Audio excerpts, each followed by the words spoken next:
Salut, aujourd'hui sur ce podcast, j'aimerais te parler d'un livre que je viens de finir il y a littéralement une demi-heure, qui s'appelle Save the Cat, sinon tu as l'autre exemplaire qui est juste à côté. Ce livre, il recense à peu près toutes les bases et les règles pour faire une bonne histoire. Donc pour écrire plutôt, ce sera plutôt dans le cadre d'une histoire qui doit être filmée ou mise en animation après. Comme c'est marqué dessus, bon, c'est en anglais, c'est pour toutes les histoires qui vont passer à l'écran. Donc en tant que youtubeur, t'imagines bien que ça m'intéresse particulièrement. Bon, je t'avoue que j'avais déjà pris plein de notes avant de lire ce livre. Enfin plein, en fait j'avais 3 pages sur comment écrire une bonne histoire que j'avais pris par moi-même. Et avec ce livre, j'ai pris des notes que j'ai rajoutées à mon document. Et ça m'a rajouté 6 pages. Donc je me suis dit, c'est qu'il y a vraiment beaucoup de contenu si c'est résumable que en 6 pages. Donc ce serait intéressant que j'en fasse un podcast déjà, parce que si jamais j'ai envie d'avoir un résumé audio de ce que j'ai pu tenir de ça, j'aurai ce podcast. Et en plus, ça peut permettre à plein de gens de découvrir des trucs. Alors, je vais pas donner la totalité des informations. J'aime pas trop convertir du contenu qui est payant et qui a demandé du travail contre rémunération en du contenu gratuit disponible pour tout le monde. Mais je vais donner les idées principales et certaines pistes. Je vais surtout m'attarder sur des conseils théoriques sur l'histoire et pas sur des conseils pratiques sur comment l'écrire, quels sont les meilleurs outils à utiliser, comment la promouvoir, etc. Bon, du coup, si je suis en train de lire mon écran pendant que tu regardes ce podcast, t'en fais pas, de toute façon, c'est pas très grave ce qui se passe à ton écran.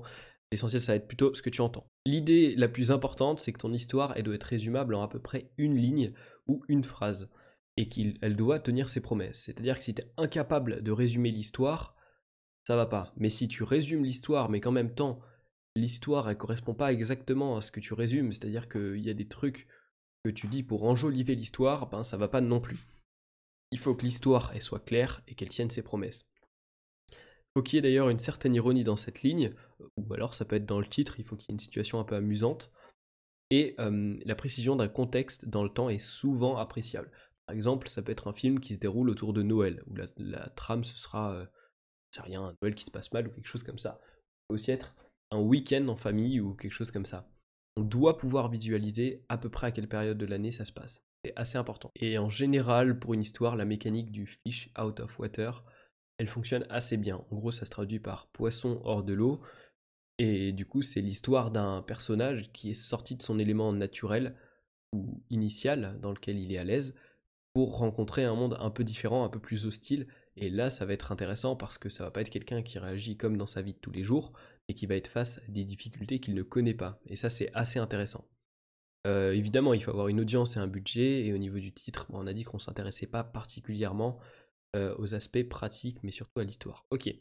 Il faut aussi, ça c'est extrêmement important pour avoir une histoire qui fonctionne, c'est d'arriver à copier les règles de son genre. Et ce qu'il utilise comme terme, c'est donne-moi la même chose, seulement différemment. C'est-à-dire que tu dois copier les mêmes règles, mais tu ne dois pas copier l'histoire de l'autre. Il faut que la structure narrative elle soit plus ou moins la même, mais si c'est la même histoire, personne ne va vouloir l'entendre. Alors les types, ce sera pas par exemple action, histoire d'amour, science-fiction ou des choses comme ça. Les types, ils sont un petit peu plus différents que ça. Ce sera justement des structures et des types d'histoires. Alors on a notamment le monstre dans la maison. En gros, t'es coincé dans un espace avec un monstre qui doit nécessairement être flippant ou effrayant ou dangereux. Et dans cet espace, en fait, ça peut être très large. Ça peut être, si le monstre, c'est les aliens, les extraterrestres, l'espace, ça peut être la Terre. Mais au final, c'est un espace qui est restreint par rapport à l'univers. Il faut que sur ton échelle de l'implication du monstre et des personnages, il faut que tu sois dans un espace. Ça peut être les huis clos, je crois. On appelle ça comme ça, où ça va être dans une maison où on va jamais sortir de la maison et où il y a bel et bien un monstre. Mais c'est important que tu aies un espace qui soit à peu près défini. Si ton héros il a un problème dans un hôtel et qu'il peut quitter cet hôtel, l'histoire n'a pas de sens parce qu'il pourrait juste quitter l'hôtel et l'histoire se terminerait. Ensuite, on a le type toison d'or, donc Golden Fleece. Alors ça, c'est généralement quand tu as un héros qui est à la recherche de quelque chose ou en quête de quelque chose. Je ne sais pas, par exemple, il va chercher en Amazonie une mine de diamants, qui sait. Et au final, il va se rendre compte, il va faire des découvertes. Ça peut être par exemple, je sais pas, des Indiens qui vivent là-bas. Et il va découvrir le pouvoir de l'amitié ou une famille ou une passion. En fait, il faut que la personne, en cherchant quelque chose ou juste en vivant sa vie, elle découvre quelque chose de bien plus grand que ce qu'elle cherchait initialement. Donc toutes les épreuves que le héros y rencontre dans ce genre de cas, elles doivent être liées et elles doivent surtout servir à enrichir personnellement le personnage. À travers chaque scène, il doit se rapprocher petit à petit de cette chose qui va découler. Donc l'histoire, elle vient pas des épreuves, mais elle vient de ce que le héros il a appris sur lui-même grâce à ces épreuves. Ensuite, on a la mécanique du out of the bottle.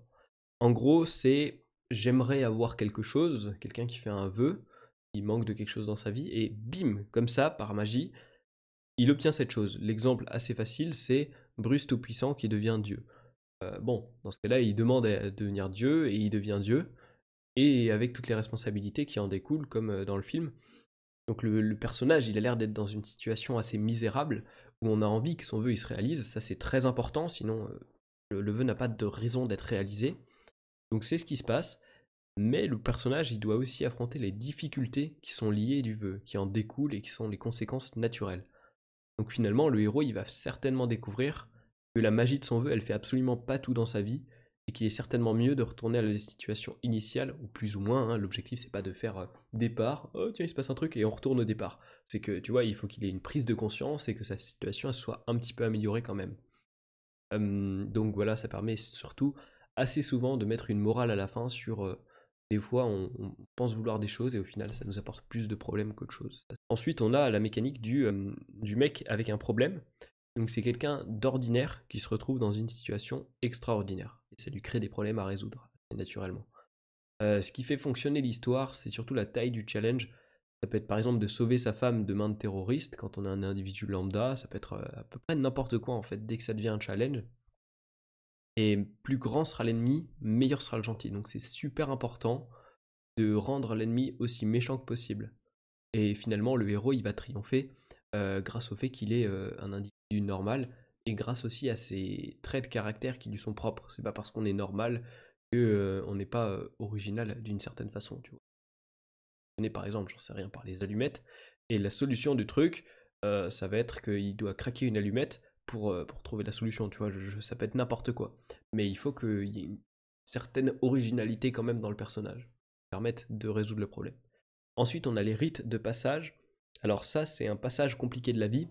Si tu veux, ça va être par exemple la phase de puberté, la crise de la quarantaine, des choses comme ça.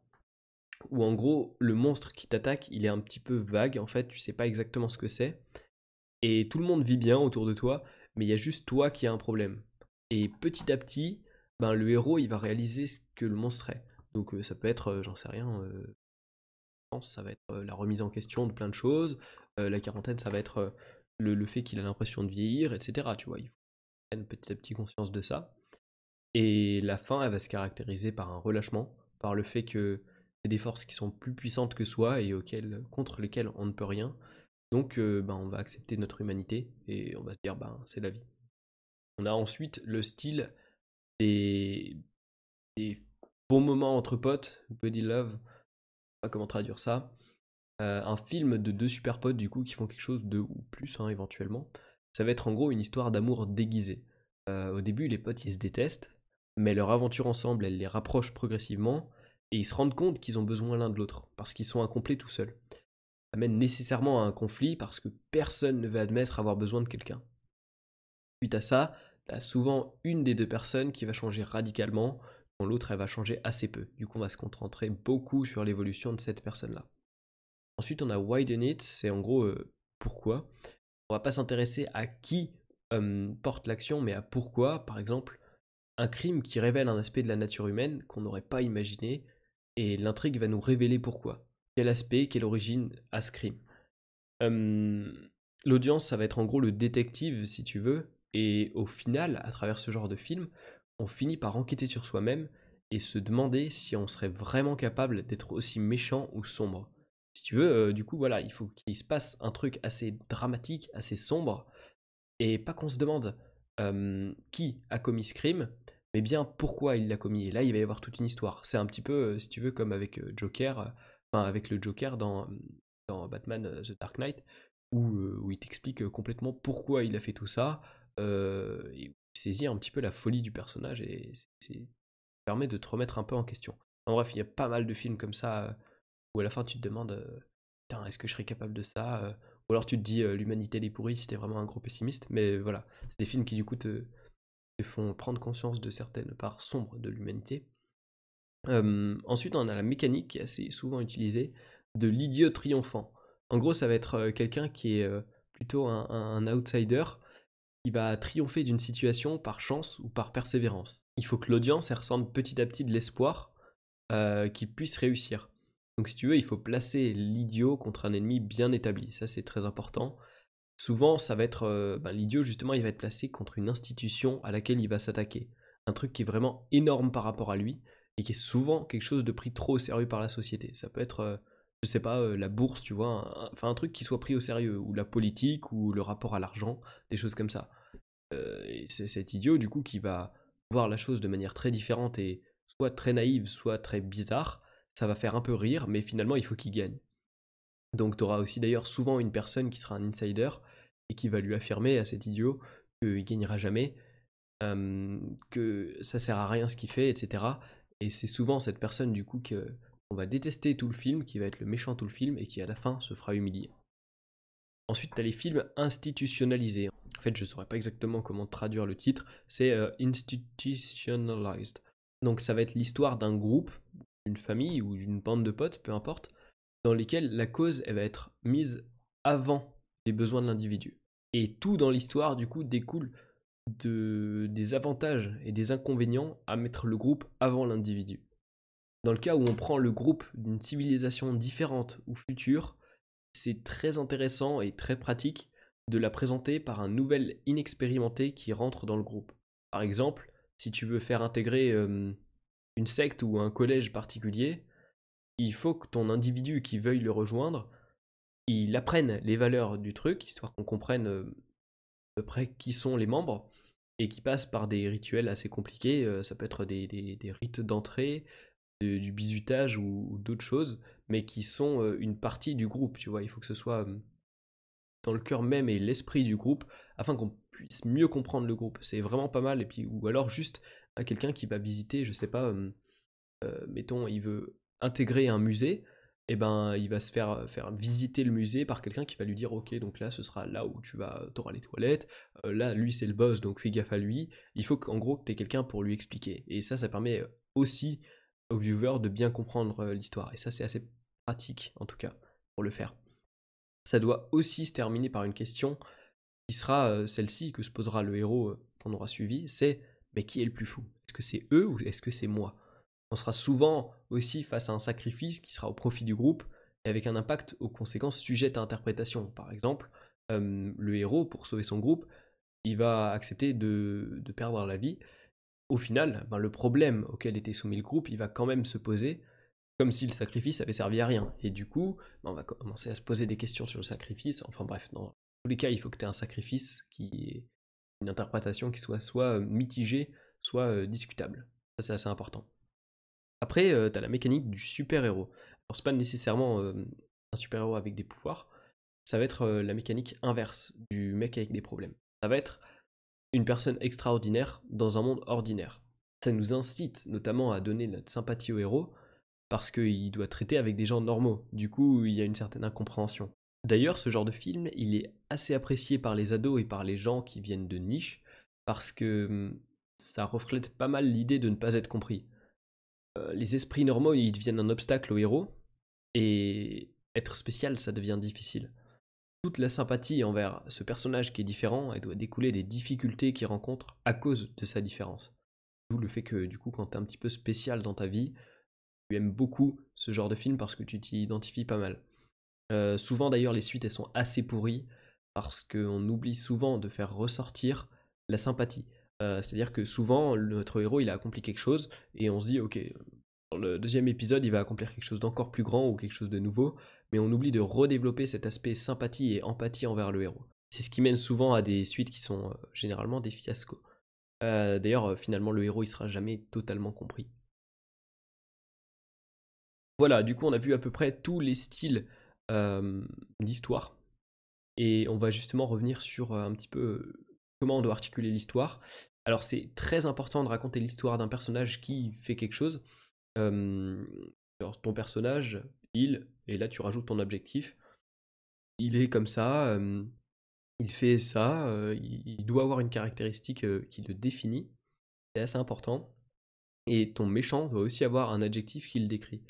Et un but, d'ailleurs, le personnage, le héros, il doit avoir un but auquel on peut s'identifier en tant qu'humain. Souvent, on va essayer d'avoir des besoins assez primaires. Par exemple, conquérir le cœur de quelqu'un, euh, répondre à un besoin de richesse, c'est-à-dire quelqu'un est pauvre, il va être riche, réaliser son vœu, hein, on retrouve la mécanique du Out. Ça peut être quelque chose comme ça peut être survivre, en fait, tout simplement, dans la mécanique du monstre dans la maison. Ça peut être des trucs assez primaires, en tout cas, et c'est pas un problème. Même si on se dit, mon histoire, elle vaut bien mieux que ça, c'est très important que ce soit un besoin primaire qui soit au fond du but du héros. Il doit d'ailleurs nécessairement y avoir plusieurs personnages qui portent l'histoire et sur lesquels on peut se concentrer. S'il n'y en a qu'un seul, c'est pas l'idéal. Également, ton héros, dans sa construction de son personnage principal, il faut que tu prépares ton héros comme celui qui créera le plus de conflits dans la situation particulière, comme celui qui aura le plus long chemin émotionnel et comme celui qui sera le plus plaisant démographiquement. C'est-à-dire que si tu veux avoir un personnage qui doit devenir riche nécessairement dans ton histoire et que ce sera autour de ça l'histoire, il ne faut pas que ce soit un mec qui soit comme moi en situation à peu près normale, tu vois. Que ce soit le gars qui soit le plus compliqué, qui soit extrêmement pauvre, qui soit presque en train de se demander si l'heure d'après il sera encore en vie, parce que c'est ce qui va impliquer le plus long chemin et qui va créer le plus de conflits. Il part d'absolument rien et il va avoir beaucoup d'épreuves à traverser. Et c'est ça qui est très important aussi pour avoir une histoire qui tient la route et qui est développable.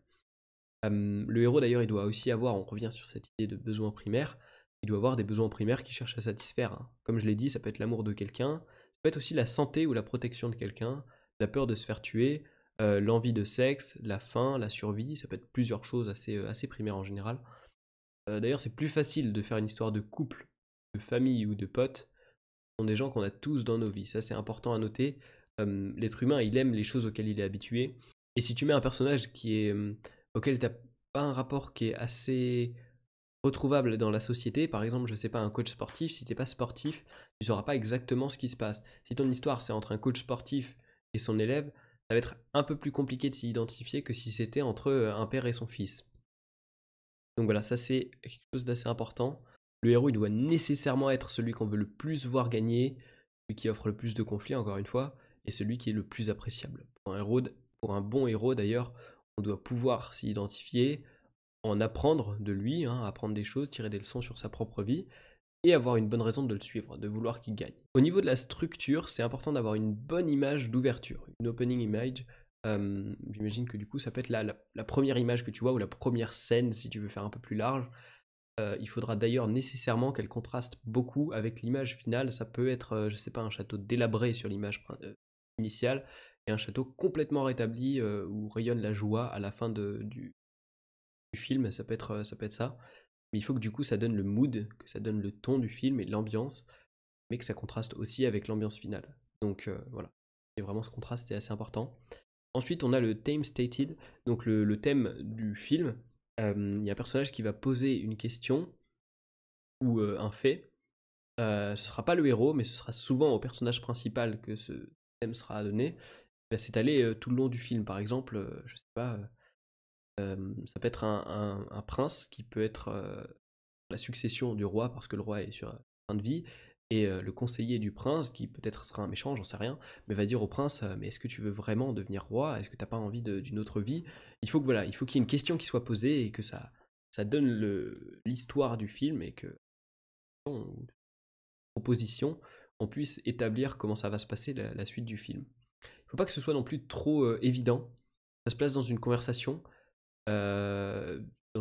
assez normale, ça doit pas être inscrit partout sur les murs de chaque scène, mais ça aura un grand impact sur la suite du film. Ensuite, on a setup, donc c'est la mise en place.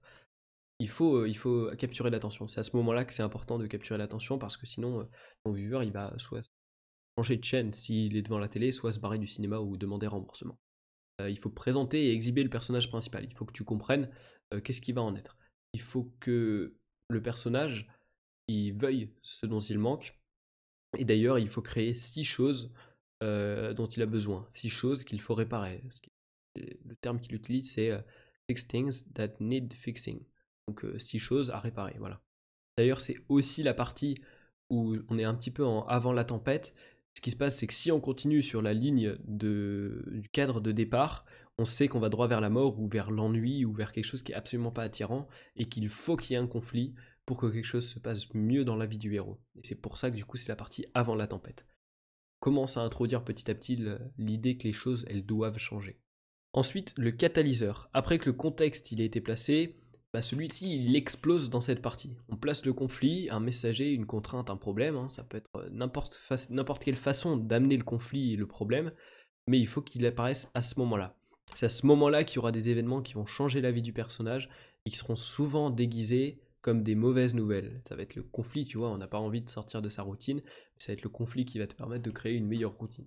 C'est ça l'idée, si tu veux. Ensuite, on va avoir une phase de débat. Ça va être le moment où le héros il va réaliser que ce qui lui arrive est complètement fou et où il hésite complètement à s'engager là-dedans. Il ne sait pas si c'est la meilleure chose à faire, il ne sait pas s'il en ressortira vivant, il a énormément de doutes. Ça, c'est une partie extrêmement importante et qu'on retrouve à peu près partout. Ensuite, on a le pont jusqu'au deuxième acte, Break into Two, en gros la rupture entre l'acte 1 et l'acte 2. Le héros, il quitte l'ancien monde, du coup, après ses doutes, il finit par comprendre que c'était important qu'il s'engage, ou alors il n'y avait pas le choix. Mais comme on a deux mondes distincts, le changement, il doit être définitif. Par exemple, ça peut être un gars dans une famille qui doit quitter sa famille pour aller faire un projet, mais sa famille, elle lui dit « Si tu nous quittes, t'as plus le droit de revenir ou on te considère même plus comme notre fils ». Ça peut être une manière de matérialiser la chose. C'est important pour le héros et c'est le moment où le héros il prend sa décision. Après, on a l'acte 2, du coup, la B-story, la deuxième histoire. C'est souvent l'histoire d'amour qui porte le thème du film. Et on a une rupture avec la gravité de la phase de débat et de la phase de transition envers le deuxième acte, qui sera souvent alignée avec la première histoire. C'est-à-dire qu'on va retrouver pas mal d'éléments, mais avec un nouveau point de vue, une nouvelle facette. Ça va être le moment où le héros il prend des forces et de l'expérience pour l'acte final. Ça va être vraiment ce moment où il va se construire, où il va construire des relations, construire des choses en fait, c'est cette phase-là. Et d'ailleurs, on va intégrer beaucoup de nouveaux personnages qui vont servir pour l'acte 3. Après, on a la partie Fun and Games, du coup la partie un peu marrante, et c'est d'ailleurs de cette partie-là qu'on va tirer la majorité des clips du trailer. Ça donne la promesse des prémices. Ça répond à la question pourquoi est-ce que je suis venu voir ce film. C'est le cœur du film, c'est les bonnes idées et les scènes. C'est là-dedans un peu ton côté fourre-tout dans lequel tu vas mettre tous les trucs un peu sympas que tu avais envie de mettre. Tu l'apprends, tu l'aimes et tu la vis. Ensuite, on a le milieu, donc midpoint, c'est l'image de milieu. Ça va être la fin de la partie un peu fun. On retourne à l'histoire, il y a une rupture vraiment avec ce fun, on reprend conscience de ce qui se passe. On passe d'un moment positif à un moment négatif, ou inversement, hein, on n'est pas obligé de suivre la structure dans le sens positif, on peut aussi l'inverser, et le fun and games peut devenir la phase très compliquée aussi. Ça va être quelque chose qui va être la fausse victoire ou la fausse défaite. Souvent, on va prendre la fausse victoire, et là pour cet exemple, on va prendre la fausse victoire, parce qu'après on aura le all is lost. Il viendra un peu plus tard. Et justement, cette fausse victoire, elle doit être l'inverse complet du all is lost, qui sera une fausse défaite, une défaite apparente, mais qui n'en sera pas une. Ça peut aussi fonctionner dans le sens, du coup, comme je l'ai dit, mais en tout cas, il faut que les deux ils soient nécessairement opposés, le all is lost et le midpoint. Je reviendrai sur le all is lost. Après être arrivé au milieu, on va arriver à la phase où les méchants ils commencent à arriver.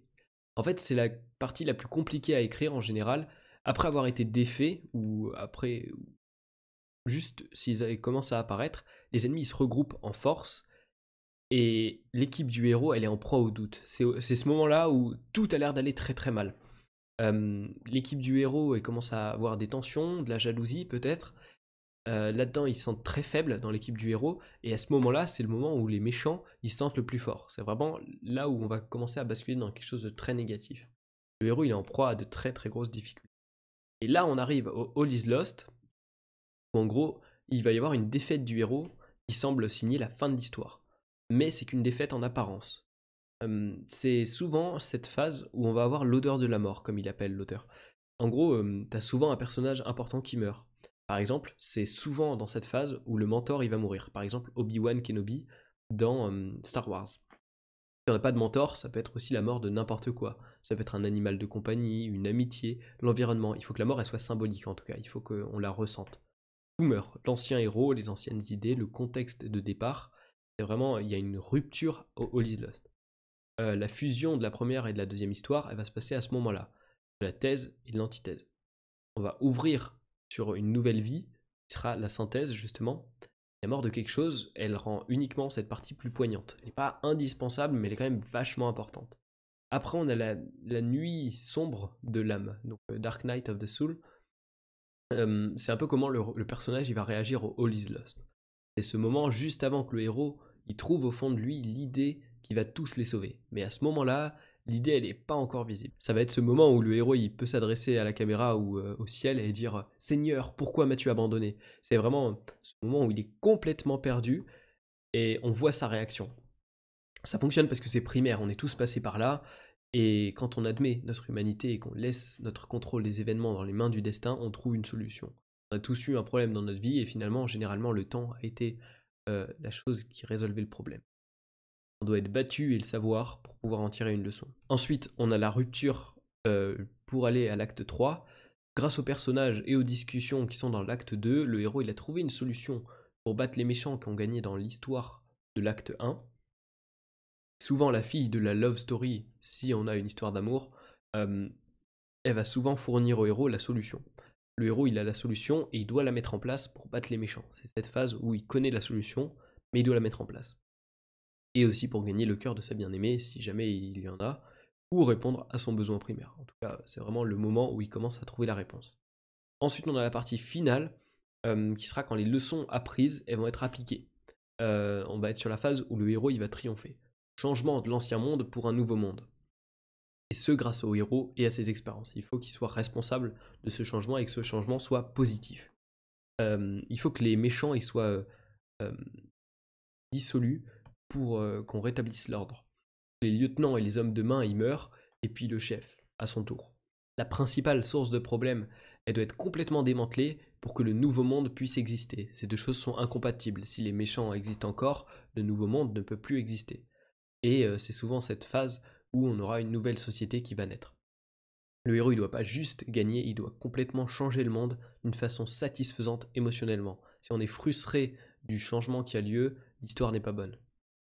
Et finalement, on a l'image finale, comme on l'a dit, qui va être opposée à l'ouverture, l'image d'ouverture, à la première scène. Et c'est une preuve, du coup, du changement bien réel.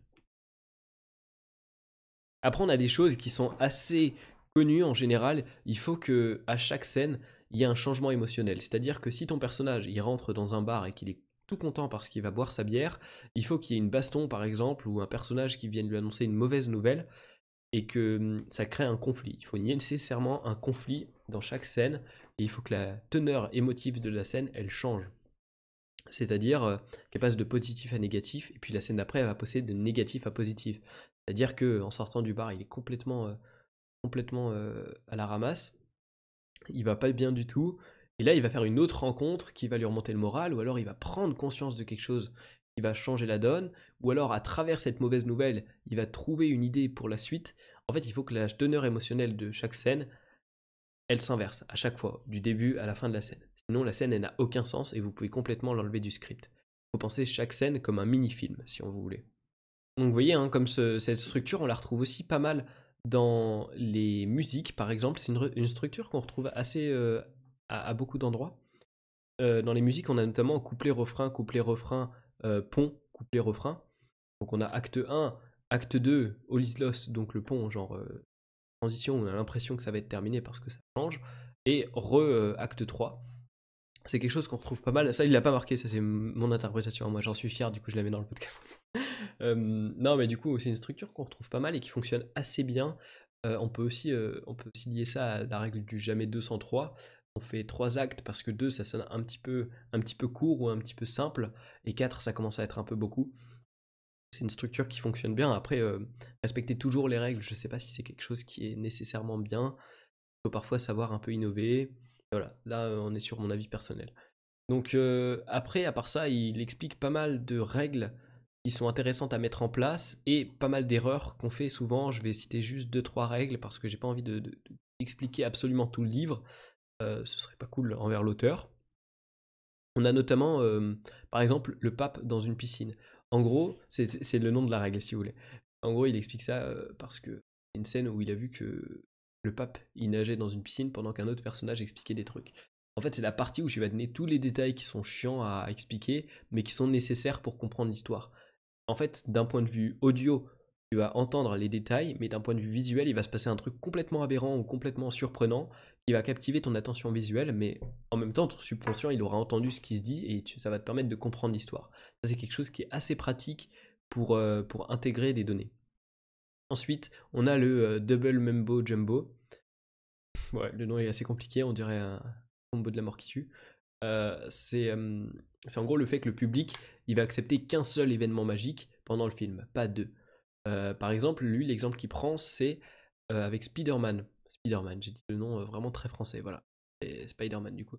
Il explique que quand ça passe à la télé, il a jamais envie de le revoir alors qu'il aime bien le film. Parce qu'en fait, Spider-Man, c'est un mec qui se fait piquer par une araignée et qui chope des pouvoirs magiques. Ok, ça devient. C'est complètement magique comme. Enfin, des pouvoirs magiques. Des pouvoirs d'araignée. C'est un événement qui est complètement magique. Donc, ça, c'est le premier événement et normalement, ça devrait être le seul. Mais après, à côté de ça, on a le gobelin vert, là, enfin, je sais plus exactement le nom en français, qui lui aussi, suite à des expériences, développe des pouvoirs magiques. Et là, ça devient beaucoup trop. Il y a deux événements magiques dans le même truc, et là, le public y perd pied, il n'y croit plus. Et c'est pour ça que c'est un truc qu'il faut éviter au maximum. Après, à part ça, on a pas mal de choses. Je vais peut-être en citer un dernier. C'est Keep the Press Out. Il ne faut pas prévenir la presse si c'est un événement surnaturel. Par exemple, E.T., il cite pas mal d'exemples de E.T. Dans E.T., donc l'histoire d'un extraterrestre qui est envoyé, qui arrive sur Terre. Je sais pas exactement l'histoire. Ça fait longtemps que je l'ai vu. Ce que la famille pourrait faire qui le recueille, c'est prévenir la presse directement et dire oh regardez, on a cet alien et éventuellement en tirer parti ou en gagner de l'argent.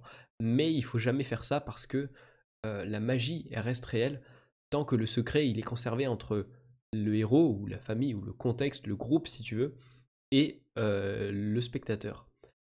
Si d'autres personnes commencent à être au courant, la magie se perd et l'attention est beaucoup moins intéressante.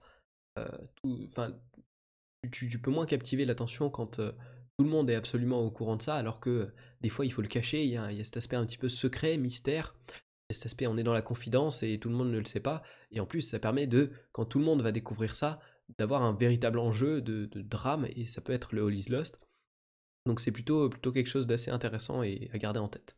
Voilà, du coup on a fait à peu près le tour. Je sais pas si j'ai grand chose à ajouter, j'ai pas particulièrement réfléchi, j'avais juste envie de partager ça parce que je trouvais ça vraiment très intéressant. Il regroupe vraiment ce livre, je vous le conseille sincèrement si vous aimez raconter des histoires ou comprendre le fonctionnement des histoires. J'ai été assez bluffé, notamment par. Alors peut-être que c'est un peu moins clair parce que c'est quand même un livre qui fait. Bon, ça fait 200 pages, c'est pas énorme, mais il y a un peu plus long que ce que je cite juste sur ce podcast. Il y a beaucoup plus d'exemples et de détails. C'est pour ça que peut-être il y a des choses qui ont été pas nécessairement très bien comprises dans ce podcast, mais j'ai été assez bluffé sur son interprétation, enfin sa décortication de la structure d'un film, parce que quand tu y réfléchis un peu, tu retrouves plein de scènes dont il parle, et plein d'événements dans plein de films, et j'ai trouvé ça très, très satisfaisant et très concluant. Donc ça a achevé de me convaincre que c'était certainement quelque chose d'assez juste. Après, je sais plus exactement quand il a été écrit ce livre. J'ai l'impression que c'était autour de 2005, au vu des critiques. Donc ça a un petit peu vieilli, hein, forcément. Mais c'est quand même quelque chose qui reste assez intéressant. Et comme disait Casey Neistat, et on va finir là-dessus, dans toute chose que tu regardes, tout sert l'histoire. C'est-à-dire que les acteurs, ils servent l'histoire. Les effets spéciaux, ils servent l'histoire. Les maquilleurs, ils servent l'histoire. La lumière, elle sert l'histoire. Absolument tout est fait pour servir, pour être au service de l'histoire, pour raconter l'histoire. Et si ton histoire est mauvaise, ton film ne peut pas vraiment être bon. C'est pareil pour une vidéo. C'est pour ça que c'est assez important d'avoir une histoire qui tient la route et qui est intéressante. D'où le fait d'avoir cette structure. Mais encore une fois, je ne suis pas convaincu qu'appliquer les règles tout le temps, ça ait du sens au très long terme. Des fois, il faut savoir innover. Et d'ailleurs, une loi que j'ai découvert en plus ce matin, c'est la loi d'Illich. Si on continue à appliquer une formule qui marche, elle finit par ne plus marcher du tout. Donc fais attention à ces règles-là. C'est intéressant pour comprendre certainement la physique des films, leur fonctionnement, Mais à mon avis, il faut savoir aussi s'en détacher un petit peu et pas nécessairement copier ou se baser uniquement sur cette règle-là en permanence. Mais je pense que c'est quand même quelque chose d'assez intéressant et ça fonctionne aujourd'hui. Et tant que ça fonctionne, ben, ce serait dommage de ne pas en profiter. Après, on a aussi d'autres choses. J'ai pas encore lu The Story Grid, mais sinon, le principe, c'est souvent que ton histoire, tu as un axe, t'as plusieurs axes. Globalement, tu as une situation au départ où ton héros, il est dans une situation qui est plus ou moins positive et il va rencontrer des problèmes. Donc sa situation émotionnellement, elle va descendre. Peut-être que ça va stagner un petit peu. Il y a des moments où certainement il va remonter un petit peu, il va avoir des lueurs d'espoir, mais ça va redescendre. On reste en dessous de la valeur de départ. Et au final, à la fin, il va découvrir quelque chose qui va changer sa vie et qui va rendre la valeur positive du film beaucoup plus haute et qui va créer quelque chose qui va rendre heureux le héros, l'audience, et qui va signer une histoire qui se finit bien, hein, le happy ending. C'est assez rare les films sans happy ending, et c'est assez rare les films sans happy ending qui fonctionnent bien. Donc c'est pour ça que c'est important d'avoir une situation au départ qui soit pas nécessairement trop bonne, mais une situation de fin qui soit en tout cas forcément meilleure que la situation de base. Ou ça dépend des films aussi, selon les réflexions qu'on veut poser, mais ça fonctionne assez souvent comme ça. Voilà, on a fait à peu près le tour. C'était peut-être un peu chaotique et un peu rapide.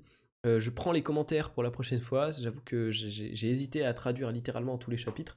Et je me suis dit que ça me prendrait de longues heures, voire journées. Et c'est pour ça que j'ai fait ça un peu juste en me basant sur mes notes. Je prends largement les commentaires par rapport à ça pour améliorer la suite. J'ai pas d'idée de d'autres livres sur lesquels j'aimerais revenir pour l'instant, mais j'en lis assez souvent, donc il y a certainement de quoi faire à l'avenir. Voilà, en tout cas, j'espère que le podcast vous a plu, et puis on se dit à la prochaine fois.